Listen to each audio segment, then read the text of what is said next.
mi sọ fún yín pé kò sí ẹni èèyàn tó lè bá bàbá Josi mi mo sọ fún yín pé èèyàn tó lè bá Josi ṣe ṣe rí pé káàmpù wọn ti dàrú.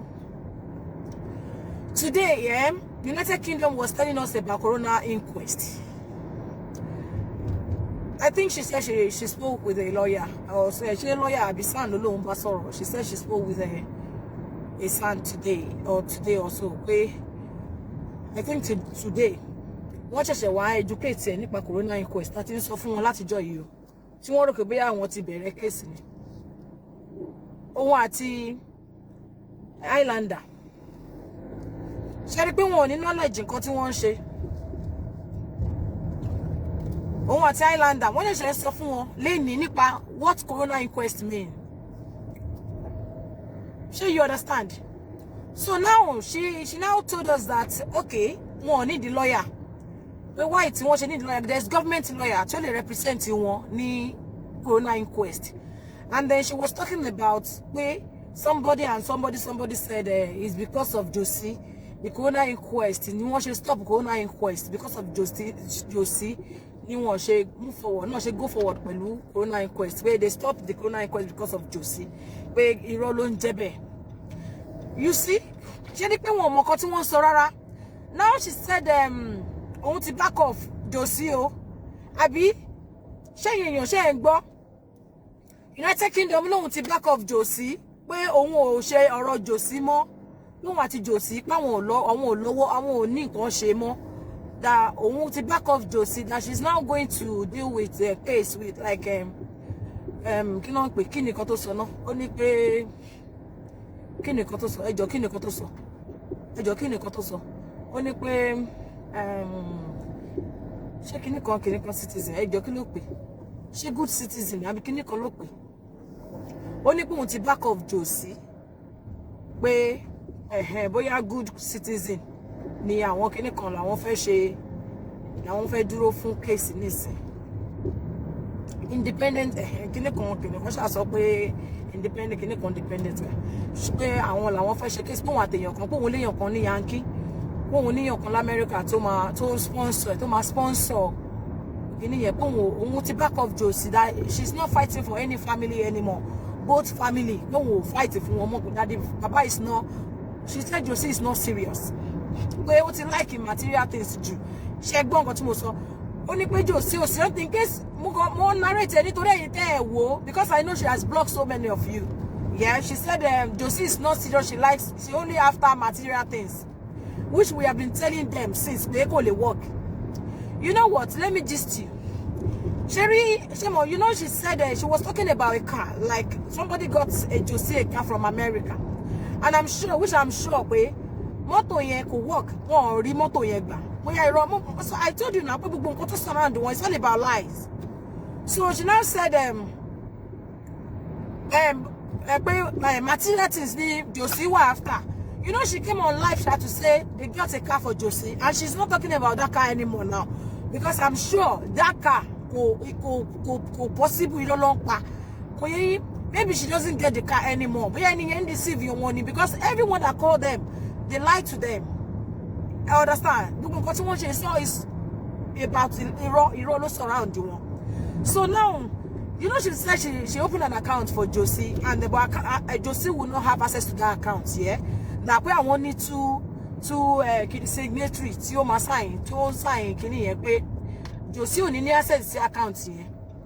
I am going to tell you, yeah, Sherry, Josi will not accept that. It got in Shelley, good afternoon. Moki Bobo Emma Binu me le maka commenting because you know I'm driving now. So she said she opened an account. She opened an account for Josi. Her account will not have Josi will not have access to that account. That they have to signatory to that account. So Josi will not have access. Which I know. Immediately she said it. I know that's going to cause trouble between them and Josi, because this Josi ma what do you want? Where account here? We need the wo. I understand. We need your wo. Josi ma what do you want? We need your wo. So when we kiss somebody, I'm a bit just somebody now. Hey, let's check out for me. You get? Sure, I just get. So that thing is going to cause problem between them. And I have told you before that Josie has already done with her, with United Kingdom. Josie is done with United Kingdom. Josie, she's done with her. Josie is done with. Josie doesn't want anything free. Anything that will come with free. Josie doesn't want that. So, you know what? If you're dealing with people, you need to know the kind of person they are, yeah? Woman jumps, she jumps, yeah? But she could take time and let you study. The person you're coming out to fight for, you got to understand that person. Go study anywhere. Go more room to fair, room to fair. But just because of the evil in them, she couldn't find out who Josie himself is. Because if you're dealing with somebody, you got to try to know the person, like who this person is. Then if you want to fight, you will know what to fight for. If you don't want to fight, you know what to. Sure, you get me now. So, but she doesn't do that. Yeah, she came out fight blindly because of the evil. She has been looking for somebody to fight with. The moment that case came out, oh, okay, this is another thing, I have to fight. So she started fighting for no reason, for no just cause. Yeah. So you see what is happening now. She said Josie, today, she came out and she said Josie is not, she likes material, he likes material things. Only after material things, it's not, it doesn't serious. Josie was serious in the plan. Josie is not looking for justice, which we have told them before. Sure, you understand? And, oh yeah, you see, when I say a lot of people on this social media, yeah, they don't want to be a motivational speaker. Because motivational speaker, you want to come and motivate people. You don't do your findings. Oh, she came out to talk about this coronavirus, corona inquest. Corona inquest. I'm sure she was just hearing that corona inquest for the first time. She know nothing about that corona inquest. She know what surround there. Government corona inquest. They believe that corona inquest is just caught. That was their belief. But corona inquest here, if they're not in my cuffs in me, lower. That was what they were expecting. So now I think she find out what corona inquest is all about. It's not about putting anybody in prison. It's not about conviction. It's not about putting any. I understand. So she now like, okay, I spoke with a son. Also, pastor, she said, no, pastor,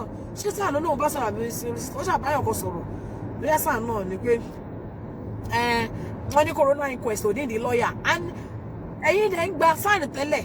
Then was signed the car just because of so corona inquest. And you know the Islander was saying corona inquest, yeah, you know, about Islander. No, Islander was nagging on Baba, nagging on Josie not having a lawyer because of corona inquest.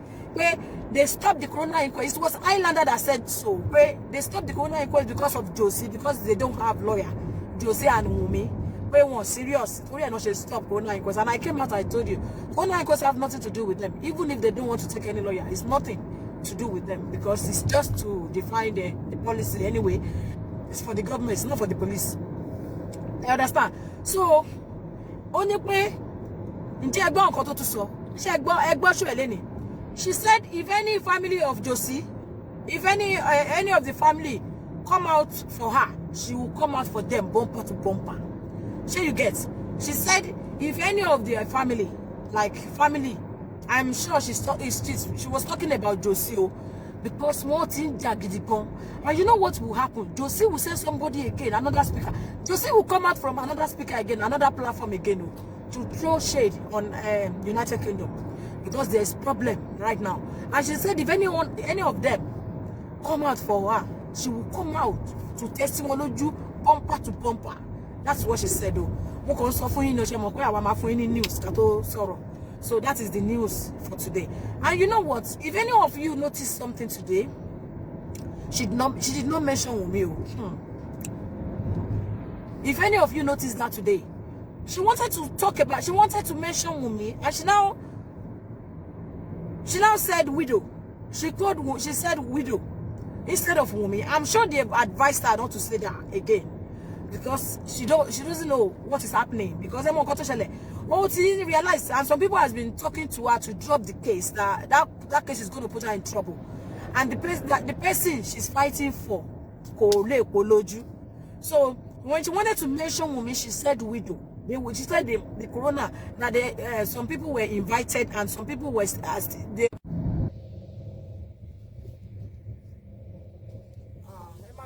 I think it's where I am. Maybe by my call that be network be by me. So sure you understand.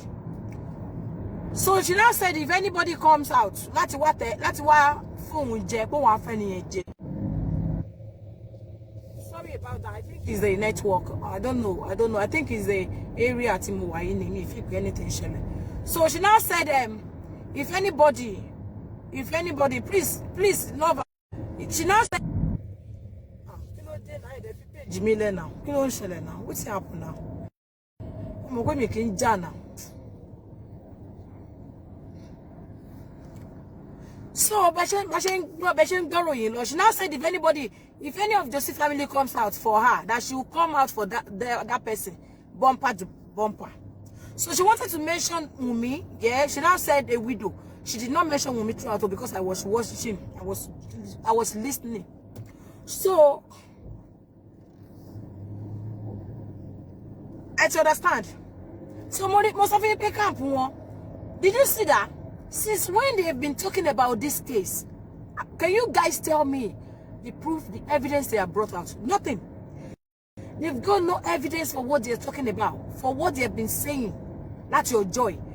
The only evidence they have ever brought out for us, evidence is that Wunmi rang Baba to shake with Baba, Abi to Boo Baba. That was the only evidence they brought out for us. That's evidence. You know they like to talk, but no evidence for anything. So that was the only evidence. Timothy Bidade Fua. Láti jọ́ tí wọ́n ti ń sọ̀rọ̀.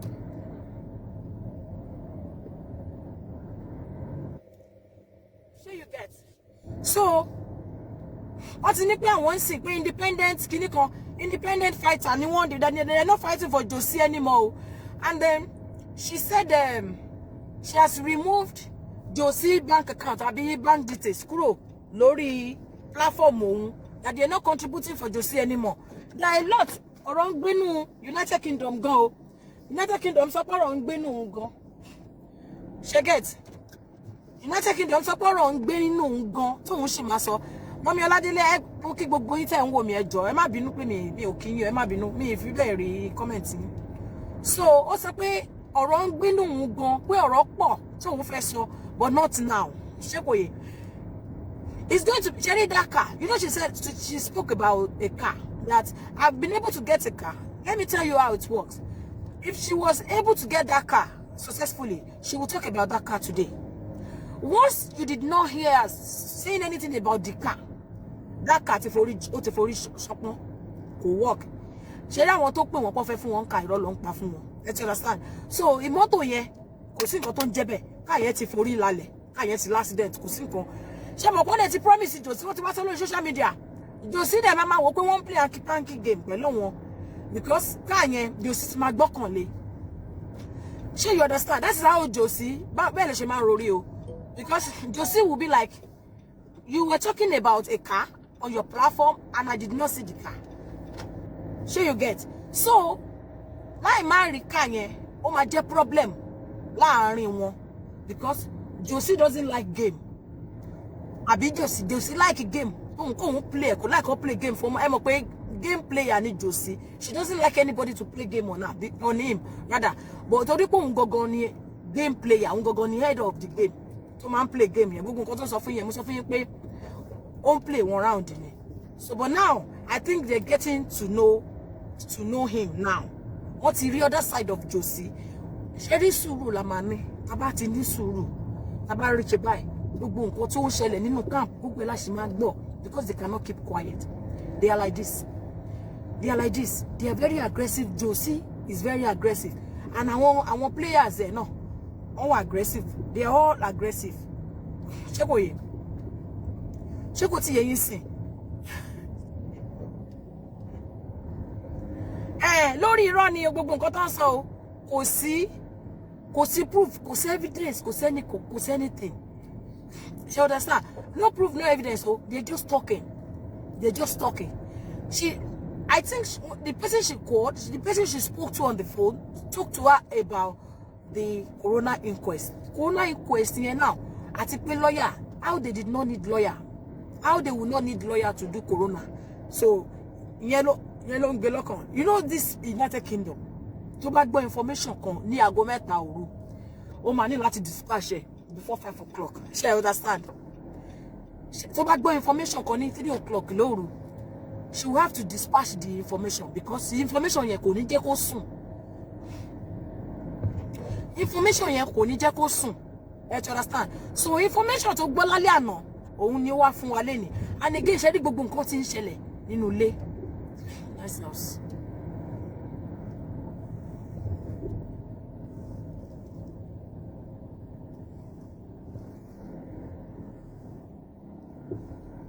Nice house.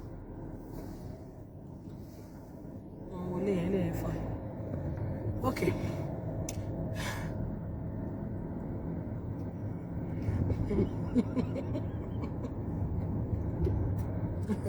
You know, Josie is expecting too much, yeah? So, gbogbo nǹkan tí wọ́n sọ fún ṣe rí gbogbo bí Josie ṣe máa ń wọ studio yẹn wọ́n máa ń tokùn mọ́ mo ti sọ fún yín. They always try to tie Josie down, but Josie máa ń já. There's nothing you can do to hold Josie down. Josie máa ń já ni. So àwọn kan wà nínú bẹ̀yẹn tí wọ́n like ẹ jọ̀ọ́ ṣe rí show tí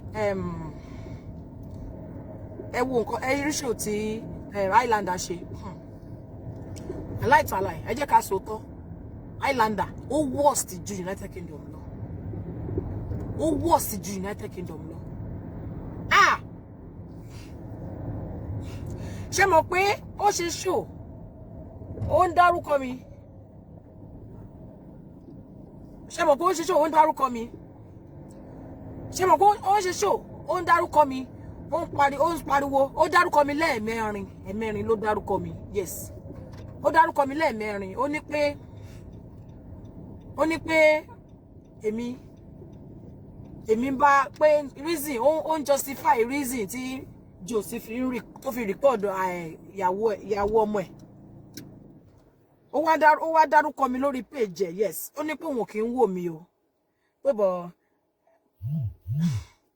ó lóun kì í wò mí pé wọ́n sọ pé wọ́n take advantage Josie vulnerability Josie ṣé Josie wà vulnerable ni ṣé Josie wà vulnerable Josie wà vulnerable ó ní wọ́n take advantage vulnerability Josie pé wọ́n record Josie ó ní pé Josie ò mọ̀ record tẹ́lẹ̀ pé wọ́n ní pé Tọ́lá nìkan ló take advantage Josie ni Josie ṣe mọ̀ record Josie mọ̀ record bàjẹ́ Ọlọ́run ṣé ní gbogbo nǹkan tí mi àti Josie sọ yẹn ó lè record mi o òye gbogbo nǹkan tí mo ní Josie lè record mi Josie mọ̀ record Josie ló sọ fún mi bó ṣe ń record Ọlọ́run Josie mọ̀ record dáadáa I understand Josie ó mọ̀ record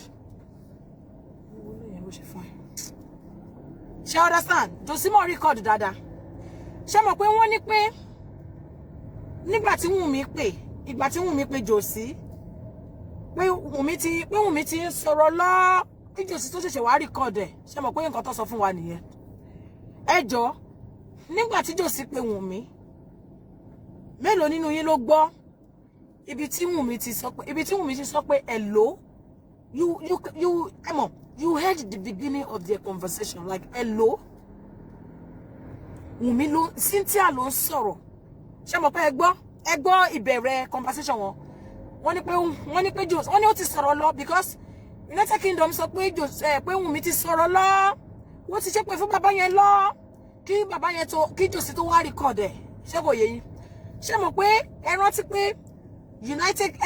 pé nígbà tí ó pè you heard the beginning of the conversation where United Kingdom kí ló pè tí Josie fi sọ pé hello tí Wùnmí sọ pé hello Cynthia ló ń sọ̀rọ̀ that was the beginning of the conversation that phone ṣe rí reason tí mi ṣe pé Josie mọ́ nígbà tí gbogbo kí nígbà tí mo ti bọ́ síta mi ì pé Josie mọ́ because I know it's going to happen ṣé kò yé yín mo mọ̀ pé ó máa ṣẹlẹ̀ torí ẹni mi pé nọ́mbà ẹ̀ mọ́ o mi pé nọ́mbà Josie mọ́ because mo mọ̀ pé wọ́n ti máa kọ lóríṣiríṣi pé kó ṣe báyìí Josie máa ṣe Josie dẹ̀ mọ̀ so lọ́rọ̀ kan lọ United Kingdom ó ti back off Josie lẹ́yìn tó ti fẹnu kò ẹjọ́ ẹ̀yin tí ẹ wà ń bí báyìí mo fi Ọlọ́run bẹ̀ yín Osha you're here please Osha you're here good afternoon sis Osha please you're here please ẹjọ́ ṣe rí gbogbo bí tí United Kingdom ti gbogbo bí tí United Kingdom tó ti mention Wunmi tó ti accuse ẹ yẹn ẹjọ́ I need it mo fi Ọlọ́run bẹ̀ yín gbogbo bí tí United Kingdom ti mú ìmọ̀ bó ṣe ń cut video I don't know how to cut videos please gbogbo bí tó ti mention pé Wunmi ó pọ́kọ ẹ Wunmi ó pọ́kọ ẹ kò yẹ yín gbogbo bí tó ti sọ pé wọ́n ló pọ́kọ ẹ Wunmi wọ́n ló pọ́kọ ẹ Wunmi ọmọ yẹn wọ́n kọ́ ló bí ọmọ ẹ̀hẹ́n Mohbad kọ́ ló bímọ ọmọ ọlọ́mọ ló gbé fún ẹjọ́ mo fi Ọlọ́run bẹ̀ yín please ẹ̀yin tẹ́ bá mọ̀ cut please just cut and send it to my inbox ẹjọ́ nítorí Ọlọ́run because either they stop or not it's late because the deed has been done already so please if you know how to cut their videos our videos yẹn ṣì wà please ẹjọ́ nítorí Ọlọ́run mo fọlọ́ mi ìmọ̀ bó ṣe ń ṣe mi ìbá ṣe fúnra mi I don't know how to do it please mi ìmọ̀ bó ṣe ń ṣe mo lè download video but mi ìmọ̀ bó ṣe máa ń cut video yẹn I don't know how to do it at all please if you know how to do it please ẹjọ́ nítorí Ọlọ́run cut those minutes àbí mi ìmọ̀ bó ṣe jẹ́ ibi tó ti máa sọ pé kọ́ lọ ṣe DNA ibi tó ti ń sọ pé wọ́n ló pọ́kọ ẹ mo fọwọ́ mi gbáyà lórí nǹkan tó èèyàn ò mọ̀ kéèyàn fọwọ́ gbáyà ẹ wò ṣé United kí ló máa pè ẹ wò Josie tí wọ́n fọwọ́ gbáyà fún ẹ wo ibi tó bá wọn dé lórí nǹkan tí èèyàn bá mọ̀ we got to learn hard in this case from this case àbí case yìí a gbọ́dọ̀ learn wọ́n ti kì máa tàn wọ́n ìta nu mọ́tò.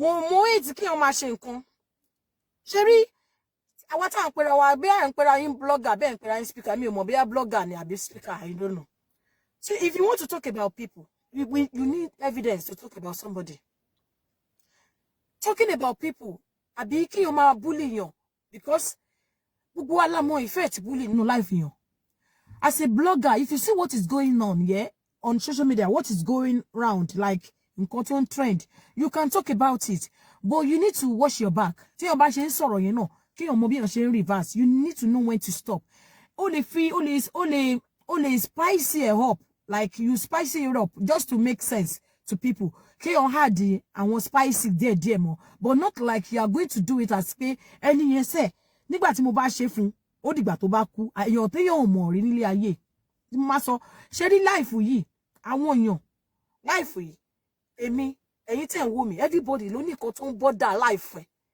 ẹlòmíì kò ń rìn lọ ni ó ti gbọ́jọ́ ọkú ẹlòmíì ó kò ń rìn títì ni ó dẹ̀ wọṣọ ó dẹ̀ ń ṣe gbogbo ó ń drive ó ń gbélé tó wà òkè ó ti mọjọ́ ọkú ẹ̀ you know people are going through a lot dàkéèyàn kọ́kọ́ wọ́n ṣẹ̀ṣẹ̀ wá dé kó wá hard mọ́ life ẹlòmíì bóyá separation ló ń dín pẹ̀lú ẹlòmíì kò reason dáadáa mọ́ ẹlòmíì gbogbo nǹkan ló ti cloud reason ẹ̀ ẹlòmíì gbogbo nǹkan blank lójú ẹ̀ kò rí nǹkan kan táwa ń rí ṣé you understand so some people you just see them walking around they can't even see anything they just walking like a ghost they don't even know they might be depressed especially depression ó lè ní nǹkan tó ń bọ́dà àwọn ẹlòmíì tí ẹlòmíì bá ń wo nǹkan red blue lórí kò rí nǹkan kan kò rí happiness kankan nínú life yìí mọ́ kò rí joy kankan bẹ́ẹ̀ mọ́ then tí nǹkan kan bá wá ṣẹlẹ̀ pẹ̀lú èèyàn yẹn tẹ́ni ẹ wá gbé bọ́ síta kí wọ́n wá bọ́ síta just because you have a platform gbogbo èèyàn ló lè sọ̀rọ̀ sẹ́ everybody ló lè sọ̀rọ̀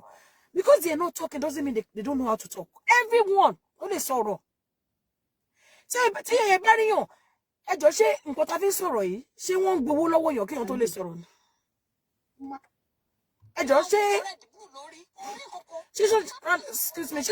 social media àbí Facebook ṣó máa ń gbowó lọ́wọ́ yàn kéèyàn tó tọ̀nà sí kinní ni wọ́n gbowó lọ́wọ́ anybody is free but not everybody ló lè tọ̀nà sí kinní tó lè sọ̀rọ̀ but for the fact that èèyàn kan ò lè sọ̀rọ̀ and you think because you have a platform tí mo bá tọ̀nà sí camera èèyàn mẹ́wàá máa wò mí èèyàn mẹ́wàá tó ń wò ẹ́ tí èèyàn mẹ́wàá bá wò ẹ́ tó sọ negative things nípa ọmọ ẹnìkejì èèyàn mẹ́wàá tó ń wò yẹn ó máa ní effect lára ẹni tó because you don't even know àwọn mẹ́wàá yẹn àwọn mẹ́wàá tó ń gbọ́ ọ̀rọ̀ yẹn you don't know bí wọ́n ṣe jẹ́ bí tí wọ́n ti wá. Because just for example, I am talking to you guys now. I don't know who you guys are. And you let me. If you will see me on the road, like you see me here, oh Tolani, I just know you. And you anything more pass messages to me anymore. Okay, now I'm now talking about Pinky Pius here. Mo wá sọ̀rọ̀ Pinky àbí Lara Temi, mo wá sọ̀rọ̀ Lara. How do I know bóyá àwọn family Lara wà ńbẹ̀? How do I know bóyá àwọn ẹbí ọkọ, bóyá nǹkan tí mo sọ yẹn ó máa jẹ́ kí ilé ọkọ ẹ̀ dàrú? Bóyá nǹkan tí mo sọ yẹn ó máa jẹ́ kí ẹbí ọkọ ẹ̀ dàrú? Bóyá ó ti ní problem pẹ̀lú ilé ọkọ tẹ́lẹ̀ tó ń wá bó ṣe máa fix ẹ̀. Ṣé you understand? But we now come on social media and start talking gbidi bẹ́ẹ̀ ni pé ẹni tó ń sọ̀rọ̀ ẹ̀ yẹn kò mọ̀rọ̀ sọ. You see, when Wunmi came out, when Wunmi spoke to Baba Mohbad was shocked. Yes, although Baba Mohbad mọ orí èèyàn tó jẹ́, but wọn ò believe kó lè pè wọ́n lórí phone because àwọn ti ní speakers. Because wọ́n ti rí speakers, wọ́n ti ní speakers, wọ́n ò believe pé wọ́n tún máa pè wọ́n. Ṣé you understand? Ṣé ní gbogbo èèyàn fi camera bí ẹ fi record Wunmi, kò ní kó má pè tó bá ní nǹkan tó fẹ́ sọ. Kò stop yàn. Ṣé ní tí wọ́n bá ní kí wọ́n máa tẹ̀, tí wọ́n bá ní kó wọ́n máa tẹ̀. To àbí bá lọ ṣe ń sọ tẹ́ bá ní kó má tẹ̀ tí ẹ bá ní kó má tẹ̀ tó bá ti tẹ̀ kó má kú lókù ní position condition tí Wunmi wà yẹn kò kí ẹ̀ ń pa èèyàn mọ́. Àwọn ṣe rí kò sí there are some things that will happen to you in life that will bring the beast out of you. You don't care about anybody anymore. Gbogbo pé every recording sí o bẹ́ẹ̀ bá record it. The only reason why she's not going to be calling ni wípé any case kó má bàa affect case, that's all, nothing more. Ó ṣe pé bóyá ó ń bẹ̀rù èèyàn kò sí reason tí èèyàn bá ń bẹ̀rù èèyàn kan èèyàn kò sí there's no tó bá ní òyàn ń bẹ̀rù èèyàn ṣe ń jẹ́ ọmọlúwàbí ni some things will happen to you tó jẹ́ pé ó máa gbé ọmọlúwàbí ẹ̀ sẹ́gbẹ̀ẹ́ pé no you have to fight this thing to the end. Èèyàn tí ò fẹ́ sọ̀rọ̀ ó ṣe pé orí èèyàn ò pé ẹjọ́ ṣé nígbà tí ó sún ìyá Mohbad ẹjọ́ ṣé ìyá Mohbad sọ̀rọ̀ there is time for everything. Bí ìyá Mohbad bí mọ́mì Mohbad ṣe wà yẹn ẹ ló pè mí. Oh, I'll call you back. Bí mama Mohbad ṣe wà yẹn ẹ rí wípé wọ́n lè sọ̀rọ̀. Àwọn èèyàn kan the first time she came out to talk, the first time she came out, did you hear what the speaker was saying? Islander and United Kingdom. Hey, you all daft just because one bèrè kan lọ́wọ́ ẹ̀ kò fi gbogbo ara down. Mama yóò fi gbogbo ara down. The second time when she came out again, you lè rí pé tó bá fi bàbá tó bá ṣí page fún ìyá Mohbad gan ìyá Mohbad á sọ̀rọ̀ lórí social media. Tá bá ṣí page bí bàbá Mohbad bí yóò sì ṣe rò bóun ya wèrè tó. I'll call you back, please. Bí ṣé you understand bí yóò sì ṣe rò bóun ya wèrè tó ń mọ̀rọ̀ sọ. Ṣé rí pé ìyá Mohbad gan ó lè sọ̀rọ̀. Ṣé rí ìyá Mohbad gan bí mo ṣe rí ìyá Mohbad yẹn wọ́n lè sọ̀rọ̀ jẹ mi gan lọ because èmi gan sí bí mo ṣe ń sọ̀rọ̀ ẹ ti rí pé àwọn gan she can talk kì í ṣe pé wọ́n yí lórí kéèyàn dẹ̀ bully irú èèyàn bẹ́ẹ̀ yẹn for a long time kẹ́ẹ̀dẹ̀ bully wọn first month second month kẹ́ẹ̀dẹ̀ máa bú kẹ́ẹ̀ máa ṣépè fún kó dẹ̀ máa sọ̀rọ̀ kẹ́ẹ̀dẹ̀ máa fi pé wọ́n lè sọ̀rọ̀ there is time for everything in life.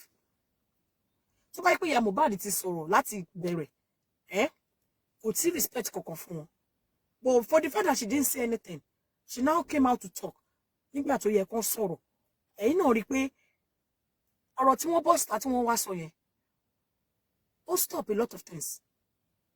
Tẹ́ bá rí gbogbo ẹ̀ bó ṣe ń lọ ṣé láwọn speaker wọn they were shocked because they believe she's dense she's daft bí wọ́n ṣe sọ wọ́n rò bí ẹni yẹn ò lọ́pọlọ kò mọ̀rọ̀ sọ but when she came out when she talk tó jẹ́ pé nígbà tí ìyá Mohbad bẹ̀rẹ̀ sí ní sọ̀rọ̀ lọ even àwọn èèyàn tó interview wọn gan wọn lọ ní ó tó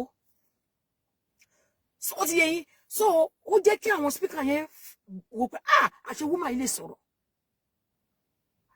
nígbà tá kọ́kọ́ rí tó kọ́kọ́ bọ́sítà tó tí ìyá Mohbad sọ pé ẹ bá mi bẹ̀ dájì ẹ jọ̀ọ́ torí Ọlọ́run o wọ́n ti gbókùn Mohbad sílẹ̀ gbogbo Nàìjíríà rere wọ́n rò bọ́ dẹ̀ níyà yẹn ni no for the fact pé yẹn ń respect yín omi ìpọ́ dẹ̀ lèèyàn.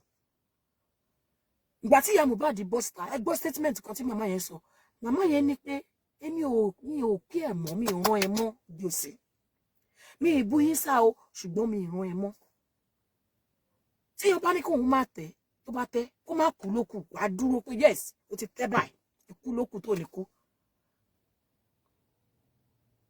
So ẹ̀yin speaker tẹ́ ń sọ lórí social media gbogbo nǹkan tẹ́ bá fẹ́ sọ ẹ máa wò pé àwọn kan wò yín ẹ máa wò pé àwọn kan wò yín especially you that live in United Kingdom you spoke ill about this lady tọkọ ìṣẹ̀ṣẹ̀ kú kò sí èèyàn láyé tó fẹ́ gbàdúrà pé bàbá ọmọ tóun bímọ fún kó kú ìdá bàbá yẹn gbọmọ ọ̀rọ̀ gbọmọ ó ní sọ pé kí bàbá ọmọ yẹn kú if you're not even thinking about anything you will think about that ọmọ tó gbé dání ó lè máa wò pé bàbá ọmọ yẹn gan kò gbọmọ lọ́wọ́ ẹ̀ láti ìgbà tó ti bímọ ó fi ẹlẹ̀ pẹ̀lú ọmọ but wàá wò pé ò ní fẹ́ kí ọmọ yẹn kó má ní bàbá so kò sẹ́ni tó ń gbàdúrà kí bàbá ọmọ òun kú. Number one, if you look at Wumi's age, 24 years old, it's too young. She's too young. Láti go through nǹkan bẹ́ẹ̀ yẹn. Kò sí, even if you're 55 years old or 60 years tó kọ ẹ bá kú, á shake ẹ. 24 years old. Àwọn tó jẹ́ pé ọmọ wọn ti dàgbà gan, tọkọ wọn kú. Ẹ rí pé most àwọn old people, yeah? Old people. Ẹ rí pé tí wọ́n bá dàgbà bí wọ́n ti wà ní 70 years old tọkọ wọn bá kú wọn kì í lè cope ikú ọkọ wọn yẹn ló máa ń pa wọn àbí ẹlòmíì tíyàwó ẹ̀ bá kú wọn kì í lè cope pẹ̀lú life ṣé you understand ikú ọkọ yẹn àbí ikú ìyàwó yẹn ló máa pa wọn but tí ìyàwó yẹn tí ọkọ bá kú wọ́n á dira wọn lọ́wọ́ mú tó máa because tó bá ti dàgbà gbogbo àwọn ọmọ ti lọ wọ́n á depend lé irú ọkọ yẹn wọ́n á depend lé ìyàwó yẹn wọ́n ti wá come to reality gbogbo ìjà tó ń jà wọn ní máa jà mọ́ so tó bá tí kan bá ti wá kú nu wọn kì í lè bí ẹ because kò sí bó ṣe fẹ́ rí ṣe ọ̀rọ̀ sáà so if somebody can just look at that Wunmi even kò dé òun ló pa ọkọ ẹ̀ mo ṣe ń sọ even kò dé òun gangan ló ṣe kó pa ọkọ ẹ̀ kò deserve the treatment yẹn kó jẹ́ pé wọ́n sọ pé òun ló pa ọkọ ẹ̀ o kò deserve the treatment yẹn ẹ̀yin tí ẹjọ́ ṣé ní Nàìjíríà gan ayẹ̀ṣẹ̀ rí àwọn tó pọkọ wọn gan ni mélòó lẹ ti bọ́ síta tẹ́ tí wọ́n ṣe ṣòfò àti lẹ́ni tó sọ pé ó da acid sọkọ ẹ̀ lára nà mélòó lẹ ti bọ́ tàwa ṣe ṣòfò àti rí eléyìí tí bàbá kan tó wà lórí Instagram tí ìyàwó ẹ̀ dá petrol sára tí ìyàwó ẹ̀ dáná síra ẹ̀ tó ń sunra ẹ̀ ṣe bí bàbá yẹn ló ṣe fídíò ẹ̀ mélòó nínú yín ló bọ́ síta tó wá ṣe ṣòfò báyìí pé kí bàbá yẹn kú mélòó nínú yín tábà sọ pé ilé táàrí proof sí táàrí proof fún táà ní evidence fún làwa gbé kókókókókó àìmọye èèyàn tó ti dá sí ìsọyà ọkọ ẹ̀ lára ní Nàìjíríà àìmọye èèyàn tó ti gún ọkọ ẹ̀ lọ́bẹ àìmọye èèyàn tó ti gé orí ọkọ ẹ̀ àìmọye èèyàn tó ti fìyàwó ẹ̀ ṣògùn owó mélòó lẹ bọ́ síta wọ́n ṣe ṣòfò. You said the Mohbad coming out and spewing so much says a lot about Josie. Yeah, I'm sure UK must have asked Josie some valid question from even if United Kingdom asked Josie, he won't answer her because irọ́ ni Josie gan pa sin Josie olóòótọ́ mọ́ Josie olóòótọ́ mọ́ ó ti yé because owó yẹn gangan ló wà after owó yẹn ló wà after then ṣẹ́rí gbogbo nǹkan tí ìyá Mohbad sọ yẹn èmi ò rí ẹyọ kan báyìí tí ìyá yẹn fi parọ́ kò ń parọ́ woman yẹn ń parọ́ woman yẹn máa ń ṣòótọ́ gan woman yẹn máa ń ṣòótọ́ gan ẹ ti rí pé olóòótọ́ ni because àwọn nǹkan kan wà bẹ́ẹ̀ tó sọ ẹ̀gbọ́n ẹ̀ fúnra yín wò pé ẹ ti gbọ́ tẹ́lẹ̀ bó jẹ́ lórí platform mi ẹ ti gbé àwọn nǹkan kan tó jọmọ so ó ti yé yín so ìgbà tẹ́mi náà wò even àwọn nǹkan míì wà tó jẹ́ pé ó ṣì wà lọ́wọ́ mi tí mi play fún yín ìgbà tí mo gbọ́ nǹkan tó ń sọ yẹn mo ń wò mọ́ nǹkan tó wà lọ́mọ okay ṣé ẹ ti understand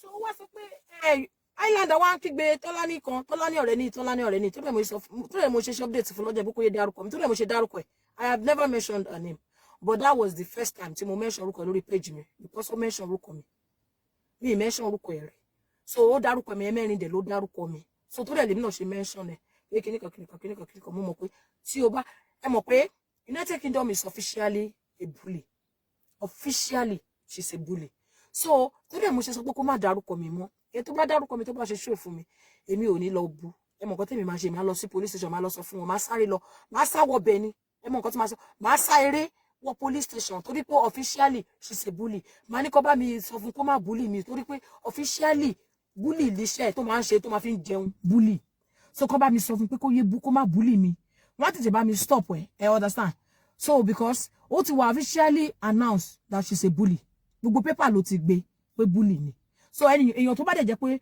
wọ́n ti announce ẹ̀ bully she's a bully officially. So you understand? So to ba bully èèyàn kan, anybody to ba ti bully ló ní case against her. Because what is sọ fún pé bully ni ó mọ̀. Orúkọ ẹ̀ gan wọ́n ti fi bully síwájú ẹ̀. You have to put that name in front of bully Highlander. Ẹ gbé orúkọ yẹn síwájú ẹ̀. Ẹ má fi Mrs. sí. Bully gangan ni title orúkọ yẹn sìn, bully. Because èèyàn bully yàn, paper bí mẹ́wàá ló gbé. Newspaper bí mẹ́wàá ló gbé bully yẹn. Mo mọ̀ pé ìtẹ́wà lórí social media ẹ̀ fi bẹ́ẹ̀ mọ̀ nítorí mo ṣe gbé. Paper bí mẹ́wàá ló gbé pé bully ni. So tẹ́ bá fẹ́ dá orúkọ ẹ̀ yẹn jẹ́ bá wa fi bully síwájú ẹ̀. She's officially a bully. Wọ́n ti officially announce her as a bully in the court of law. So bully yẹn kọ síwájú ẹ̀. Tó bá fi lè sọ pé orí yẹn ò pé báyìí, ẹ gba police station lọ, ẹ tètè pé police station pé bully kan ti wà, bully tó wà ládùúgbò wọn o, ó ti ń bu yín o.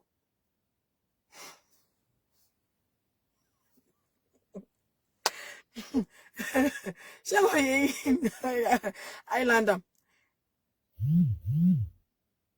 Sherry, you didn't see the show she did.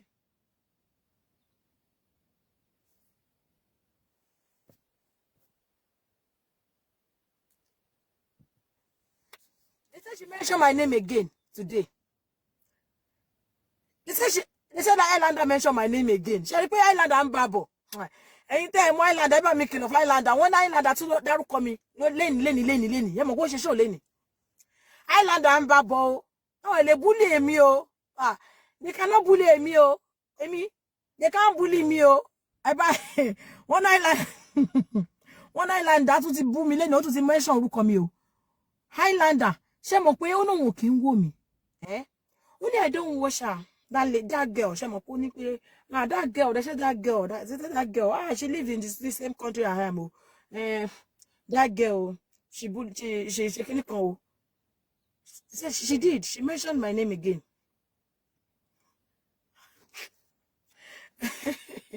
Ẹjọ́, kí ló dé? Ṣé nǹkan tá ṣe lórí platform wa ṣé ó ń disturb wọn ni? Ẹjọ́ mélòó ni wá? How many are we now?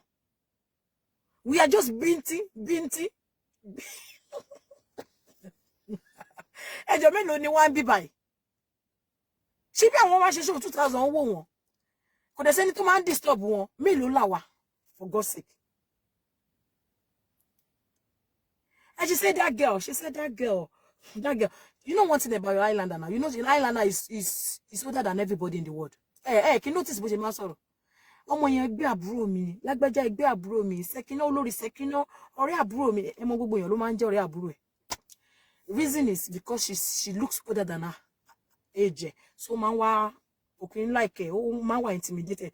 So forget about that one. So jẹ́ ká fi yẹn lẹ̀. So wọ́n ló dárúkọ mi, màá tún lọ wo chat yẹn, màá wò. Tó ti dárúkọ mi yẹn.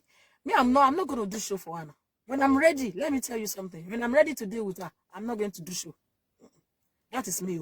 I am not going to do show. Èmi ò ṣe bí àwọn, èmi ò fẹ́ wo show jẹun. Èmi ò fẹ́ wo Facebook jẹun. Ṣé mo ń go lórí Facebook? Mi ò fẹ́ wo Facebook jẹun. So, nígbà tí bá ready fún, mi ní ṣe show. Mi ní ṣe show fún. That is me. Oh, kò lè sọ̀rọ̀ tó bá máa lọ nǹkan tó ń sọ tó bá ti ń pọ̀ jù. Tó bá ti ń pọ̀ jù, mo lè report ẹ̀, mo lè gbé sórí social media. Mo lè má ṣe bẹ́ẹ̀. Mo lè má ṣe bẹ́ẹ̀. Tó bá ti ń pọ̀ jù, I won't take that. Thank you, Omoladele. Thank you for the stars. Kò lè bully me. That's why I did not mention her name. I don't mention her name, no.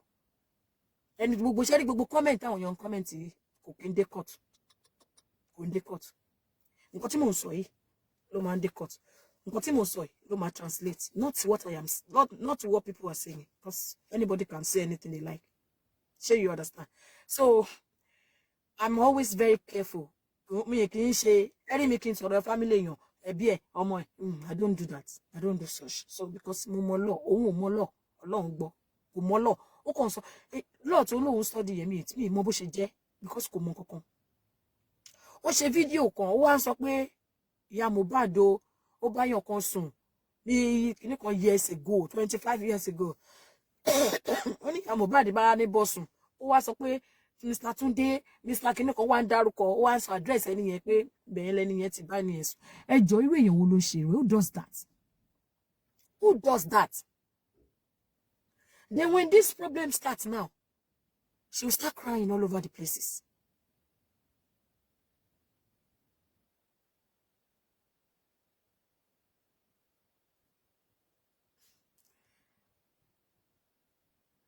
See, the problem starts. Abesi sunkún kiri lórí social media. Ẹjọ́ lórí platform wa. How many are we? Mélòó ni wá? Àpò now. Akoma sọ̀rọ̀ tiwa. Bí ọmọ ìyá sọ̀rọ̀, bí ó ṣe lè bọ́mọ ìyá sọ̀rọ̀, bí ó ṣe lè. There's nothing like ẹ̀yin tẹ́ ẹ ṣe show tó jẹ́ pé ẹ̀yin tẹ́ ẹ máa ṣe chat 3,000 máa wò yìí, 2,000 máa wò yìí. Because kò sí evidence, kò sí kankan. You're just talking. Ẹ kàn ń bully tó ní pé ojoojúmọ́ dẹ máa ṣiṣẹ́ ẹ bá sick. You have to come and do chat. Ìtẹ́ ẹ bá fẹ́ kú ẹ sì máa ṣe show because ẹ ti ní target owó tẹ́ fẹ́ pa lórí Facebook. Owó tó fẹ́ pa lórí Facebook ló fà á. Ni ò jẹ́ kí wọ́n mọ limit. Ni ò jẹ́ kí wọ́n mọ ìgbà tó yẹ kó stop. Owó tí wọ́n fẹ́ pa lórí social media òun ló fà á. Èmi san tax o. Me I work o, full-time job ni mo ní o. So if you come for me, I will not allow anybody. Me ni allow ẹ bó ṣe wà yẹn. Tó bá ti má lọ gbọ́ show ẹ, mi ò dẹ̀ ní reply ẹ. Má bá máa pa ilẹ̀ ẹjọ́. Torí tó bá yá, wàá máa sọ pé èèyàn kan ṣe ẹ́, mi ò ṣe èèyàn o. Ìgbẹ́lẹ̀ máa ní pé èèyàn kan ṣe kíní kan fún yín. Me I will, once you have got that record of a bully, yeah? Tí ẹ bá lọ síbẹ̀ pé ó ranjú mọ́ yín, they will take it up. Tí ẹ bá lọ síbẹ̀ pé Islander tún ti ranjú o. Because ẹ mọ̀ pé tó máa níyàn wèrè ọjọ́ tó bá ranjú báyìí tẹ́ bá sọ pé ó ranjú ẹ mọ̀ pé tí wèrè bá ranjú wọ́n á ní wèrè tó ti bẹ̀rẹ̀ nìyẹn. So bí yẹn ṣe jẹ́ nìyẹn. Me, I've never mentioned her name on my platform. I talk what I see. I say what I see. I say what I have proof for. I don't talk mi kì í sọ nǹkan tí mi rí proof fún. So nǹkan tí mò ń sọ ẹni tó bá dẹ̀ fẹ́ gbé mi lọ court they can I swear go ìlú òyìnbó la jọ ń gbé. Wọ́n lè lọ sí police station. Go and report me. Make sure you, even if you want to call my workplace, make sure you have your proof. If you don't have proof, you will become a bully. So if you go and report me, they will call me. I will sit down with them. I will tell my Oga, but where is the proof? You must get proof. Oh, so I don't care. Oh, so we go. Okay, to bá ti gbé proof. To bá ti ní proof. Don't go there. If you have proof, to bá fi lè dárúkọ ẹ fún mi. I will take it up with you. I will not leave you. Èmi ò kí fi yan lẹ̀ o. But mi kí n wá jà. Wọ́n má bully mi, mi ń bully yan. But tí n bá ní proof sí, tí nǹkan bá ń lọ, tí ó bá jẹ́ anything, tó bá jẹ́ public thing. Yes, I will talk about it. But pé máa mú individual bọ́ síta, máa bẹ́ẹ̀ sí ní ṣépè fún mi, ṣépè fún yan mi, mo bó ṣe ń ṣépè fún yan. Abẹ́ tí ní mi kí máa búyàn, kí máa fi èébú ara búyàn. I don't do it. Mi fi bú ara búyàn mi dẹ̀ mọ́ mi dẹ̀ ṣépè fún yan. Mo lè sọ̀rọ̀ 3 hours kí má sọ pé orí ẹ̀ ò dá nínú ẹ̀ for that 3 hours. So it don't make sense to me. It doesn't have anything to do with what I'm talking about. See, you understand? So, kò ní kankan ṣe. Gbogbo èébú yẹn, èèyàn tó bá rí nǹkan tó fẹ́ sọ ni wàá fi pé ó yẹ kó máa ṣépè, kó máa bully àwọn èèyàn, kó máa búyàn. They believe so much in ká máa búyàn, ká máa pèèyàn lórúkọ because wọn kì í ní nǹkan kan láti sọ ló máa ń kọ̀ọ̀sẹ̀.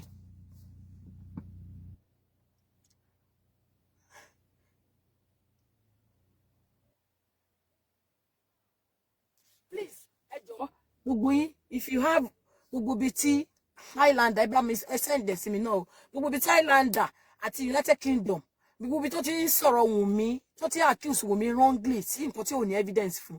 Please, ẹ jọ̀ọ́ mo fọlọ́run bẹ̀ yín, ẹ bá mi cut ẹ bá mi send this sínú inbox mi. Please, ẹ má send ibi tí wọ́n ti gbé ojú àwọn èèyàn síbẹ̀, bóyá ojú ẹ̀ ibi tí Highlander ti sọ̀rọ̀ tó ojú ẹ̀ wà ńbẹ̀, ibi tí United Kingdom ti sọ̀rọ̀ ojú ẹ̀ wà ńbẹ̀, ohun ẹ̀ wà ńbẹ̀, ẹ jọ̀ọ́ ẹ bá mi cut wọn. Ọlọ́run a ní nǹkan tá fẹ́ fi ṣe, ẹ jọ̀ọ́ mo fọlọ́run bẹ̀ yín. Wọ́n bá máa sọ̀rọ̀ mọ́, the deed has been done. So ìyẹn ò ní kankan ṣe. We have to stop every rubbish 2024 lele. Ẹ gbọ́, this is 2024. Gbogbo jargons has to stop. Hello? Fóònù mi dẹ̀ ti fẹ́ lò.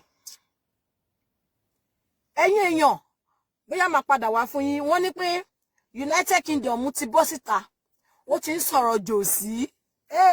Wọ́n sọ fún yín. Ó máa le gan. Máa gbọ́ tí bá padà wá lálẹ́. Tó bá di lálẹ́, I will come back.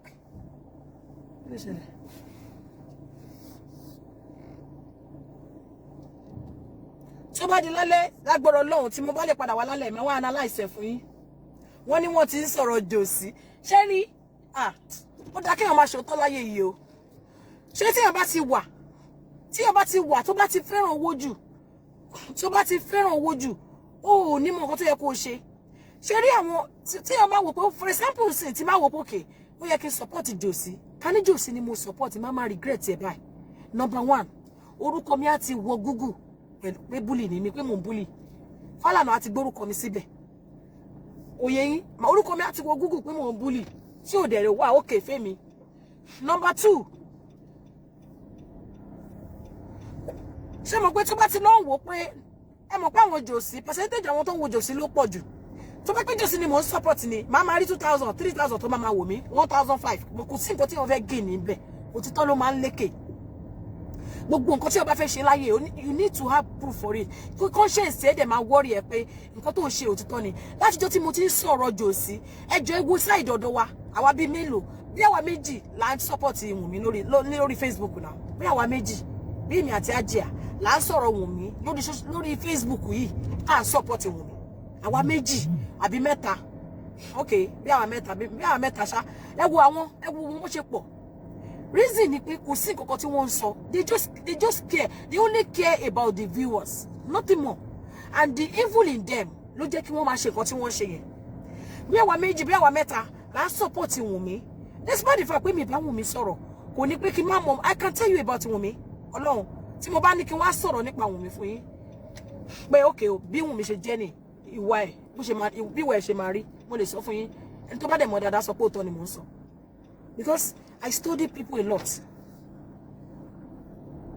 Me dẹ̀ ní láti rí. You understand? So, your conscience in your conscience will tell you that what you're doing is not right.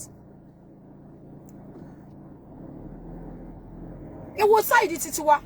Wọ́n sọ̀rọ̀ DNA gbogbo lulẹ̀. Bẹ̀rẹ̀kẹ̀tẹ̀ ó lulẹ̀. Kí ló pé Gbéga àbí kí lélẹ̀ tó wà ní Ìbàdàn yẹn. Amsat ó lulẹ̀. Because Amsat náà rí pé kò right, kò sí nǹkan kan tó make sense nínú nǹkan tó fẹ́ ṣe, tó fẹ́ tọwọ́ òun bọ̀ yẹn. Ó lulẹ̀, bẹ̀rẹ̀kẹ̀tẹ̀ ó lulẹ̀, DNA ó lulẹ̀, kíní kan ó lulẹ̀, gbogbo sáànì tí wọ́n gbà ó lulẹ̀. Gbogbo sáànì tí wọ́n ní wọ́n gbà ó lulẹ̀. Gbogbo nǹkan tí wọ́n ṣe ó lulẹ̀. Gbogbo plan wọn ó lulẹ̀. Gbogbo African TV ó lulẹ̀. Everything tí wọ́n ṣe ló lulẹ̀. Wọ́n ò rí nǹkan kan. The only proof they have ever brought to social media for us ni pé Wùnmí called Baba, called Josie, and that's all. That's all. Nothing. They have no proof, no evidence. Please, Sherry, be watching Jai go ló dá. Sherry, be one not supposed to answer one losing share for Josie. Hey, Johnny Toriolo, anything want me. Hey, me. I thank you guys for trusting me. I thank you for believing in me. I thank you. Wait, most I believe in continue. I really thank you. I understand. Ìwárere kò ní fi hàn sílẹ̀. I understand. Bí o bá ṣe jẹ́, whatever tí your body inside you will come out. Kò sí bó ṣe fẹ́ hide. She understand. Say, I really thank you guys for supporting me. So, but whatever tí mo bá sọ nípa Josie, I'm going to watch that video one by one.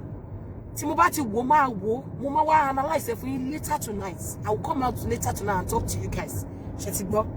Mo máa bá yín sọ̀rọ̀ lálẹ́ pátápátá. So, she understand. Emma worry platform te fẹ́ lọ. They are disappointments. Disappointment ni wọ́n. In fact, àwọn tí wọ́n wò wọ́n, the viewers, they really disappointed their viewers because they couldn't bring anything tangible. Nothing tangible to support whatever they are saying. So it shows that they just want to talk about this lady for nothing. They just want to talk about Wùnmí for nothing.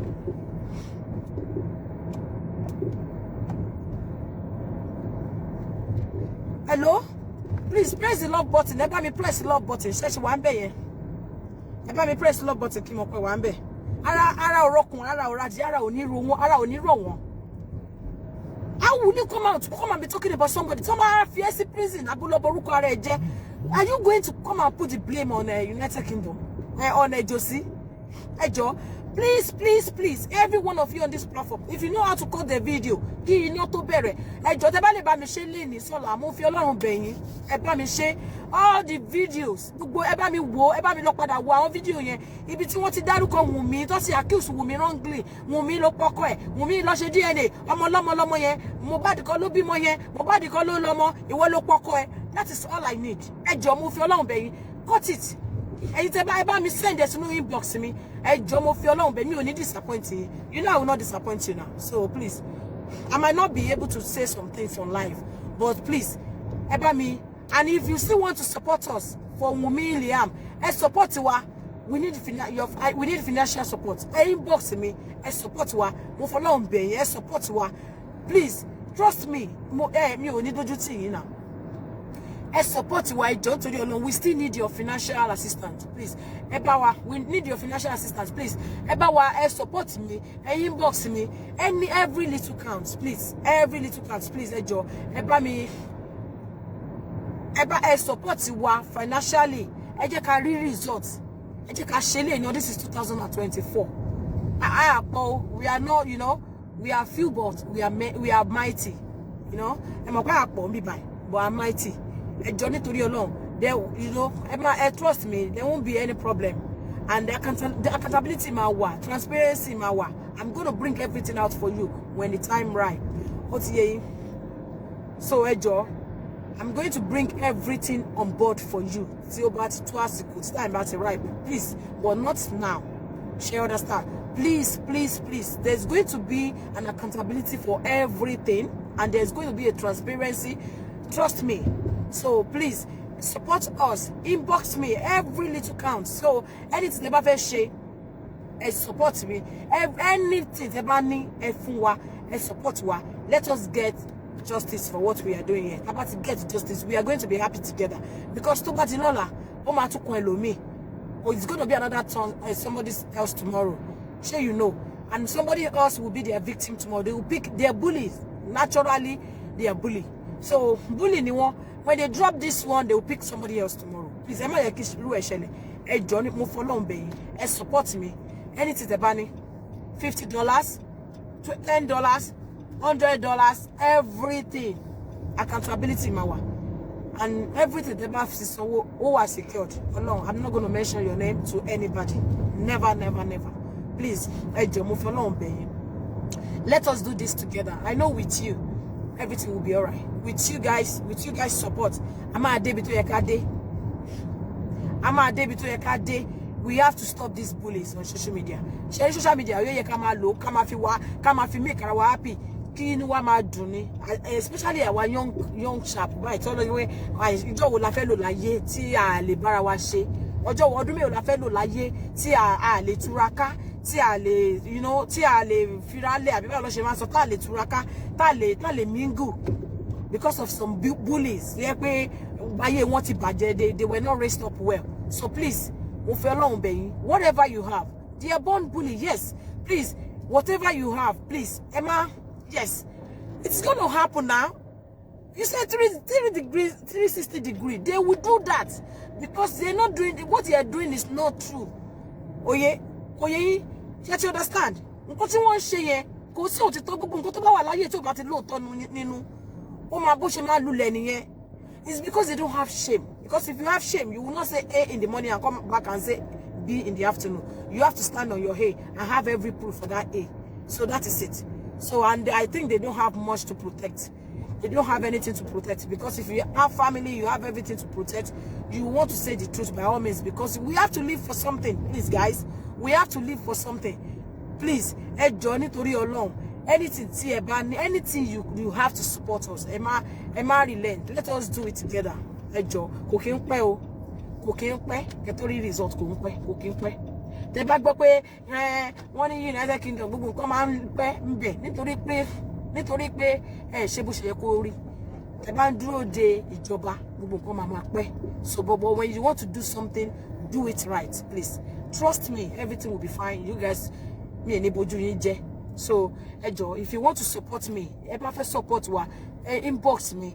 Kí pé paper wa, please, paper wa.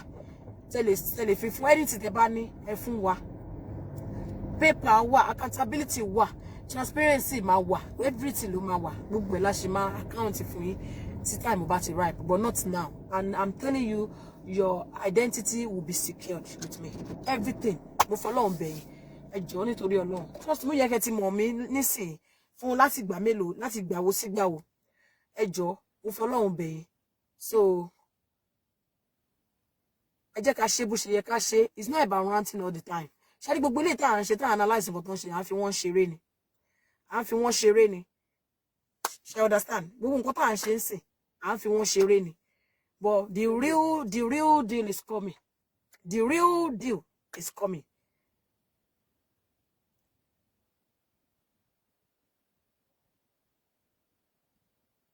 I just got stream United Kingdom fún yín. Èmi ò kò kí n lè stream show ni. Ẹ mọ̀ pé mama ní access láti wá flag page mi. Page mi yìí ibẹ̀ ló ń sùn sí. They come on my page to flag my page all the time.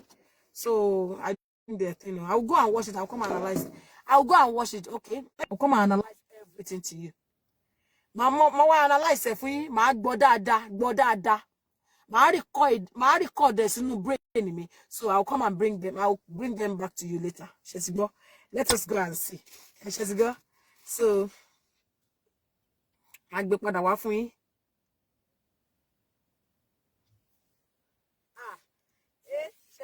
Ìjọ wo sí ìjọ wo. Kò dá kí o máa lóòótọ́.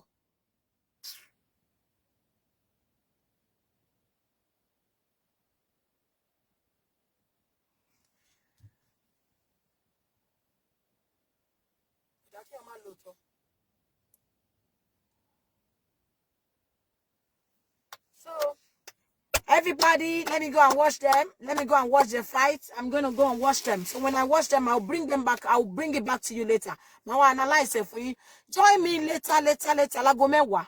Somebody be 10 o'clock. 10 o'clock UK time. Please join me back. So we're going to talk about it, please. All right? So I'm just going to go now. Okay? I just can know nǹkan tó ń ṣe. Kọ́ra mọ́tò mi dà.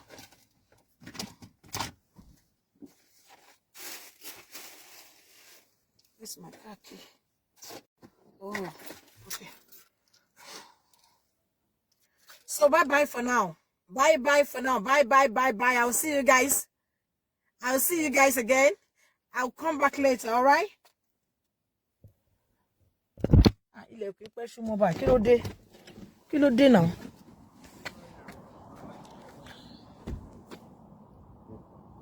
Ó bí gbogbo ṣe sáré ṣókùnkùn sínsìn.